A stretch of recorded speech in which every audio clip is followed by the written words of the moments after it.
ಎಮ್ಮನ್ನ ಆಚೆ ಹಾಕಿದ್ದಾರೆ. ಆಮೇಲೆ ಇವ್ರ ಮಗ ತೀರ್ಕೊಂಡು 1 ತಿಂಗಳಾಗಿದೆ. 1 ತಿಂಗಳಾದ್ಮೇಲೆ 1 ವಾರಕ್ಕೆ ಆಕೆನ ಎಮ್ಮನ್ನ ಕಣ್ಣಿಗೆ ಖಾರ ಪುಡಿ ಹಾಕಕ್ ಬಂದಿದ್ದಾರೆ.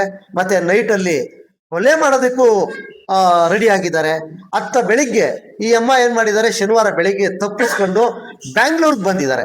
ಬ್ಯಾಂಗ್ಳೂರ್ಗೆ ಬಂದಾಗ ಬ್ಯಾಂಗ್ಳೂರಲ್ಲಿ ನಮ್ಮ ಗಮನಕ್ಕೆ ತಂದಾಗ ನಾವೇನ್ ಮಾಡಿದೀವಿ ಅಂತ ಅಂದ್ರೆ, ಇದನ್ನ ನಮ್ಮ ಮಾನ್ಯ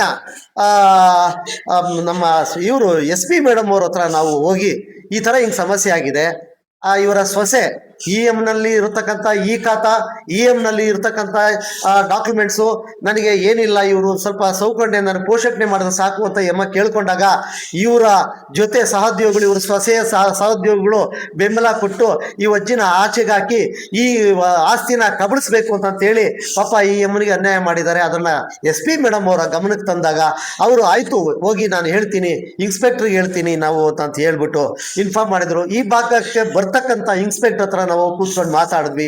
ಅವ್ರೇನ್ ಮಾಡ್ತಾ ಇದಾರೆ ಅಂದ್ರೆ, ಬೆಣ್ಣೆಯಲ್ಲಿ ಕೂದಲು ತೆಗೆಯೋ ರೀತಿ ನಮ್ಮನ್ನ ನಾಜೂಕಾಗಿ ಆಚೆ ಕಳಿಸಿದ್ರು. ಯಾವ ತರ ಅಂತ ಅಂದ್ರೆ, ನಮಗೆ ಕೋಪನೂ ಬರಬಾರ್ದು ಮತ್ತೆ ಅವ್ರನ್ನ ಕರ್ಸ್ಲೂಬಾರ್ದು. ಆ ರೀತಿ ಈ ಎಮ್ಮನಿಗೆ ಅನ್ಯಾಯ ಮಾಡೋ ರೀತಿ ಅದನ್ನ ಸಹಕರಿಸಿ ನಮಗೆ ಸಹಕರಿಸದೆ ಅವ್ರನ್ನ ನಾನು ಕರೆಸ್ತೀನಿ, ಹೋಗಿ ಮಾಡ್ತೀವಿ. ನಾವು ಹೇಳಿದೀವಿ ಬೆಂಗಳೂರಿಂದ ಬಂದಿದೀವಿ, ದಯವಿಟ್ಟು ಸಹಕರಿಸಿ ಅವ್ರನ್ನ ಕರೆಸಿ ಈ ಅಜ್ಜಿಗೆ ಒಂದು ನ್ಯಾಯ ಸಿಕ್ಕೋ ರೀತಿ ಮಾಡಿಕೊಡಿ ಅಂತಂದ್ರೆ, ನ್ಯಾಯ ರೀತಿ ಯಾವುದೇ ಕಾರಣಕ್ಕೂ ಇಲ್ಲ. ಇಲ್ಲಿ ನಾವು ಬಹಳ ತುಂಬಾ 2-3 ಸಾರಿ ನಾವು ನೋಡಿದ್ವಿ, ಏನು ಇಲ್ಲಿ ಪ್ರಯೋಜನ ಇಲ್ಲ.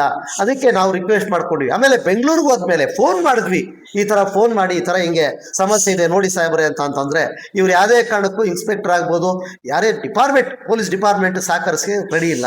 ಈಗ ಈಕೆ ಎಮ್ಮ ಏನ್ ಮಾಡಿದಾಳೆ ಅಂತಂದ್ರೆ, ಈ ಚಂದ್ರಮ್ಮ ಲಾಸ್ಟ್ಗೆ ಇನ್ನೇನು ಇಲ್ಲ, ಉಳಿದಿರೋ ದಾರಿ ಇಲ್ಲ, ನ್ಯಾಯ ಸಿಕ್ಕಲ್ಲ ಅಂತ ಹೇಳಿ ಸೂಸೈಡ್ ಮಾಡ್ಕೊಳ್ಳೋದಕ್ಕೆ ಮೊನ್ನೆ ದಿವಸ ಹೋಗಿದ್ದಾಳೆ ಎಮ್ಮ. ಸೂಸೈಡ್ ಮಾಡ್ಕೊಳ್ಳೋದಕ್ಕೆ ಹೋದ ತಕ್ಷಣ ನಮ್ಮ ಗಮನಕ್ಕೆ ಬಂದಾಗ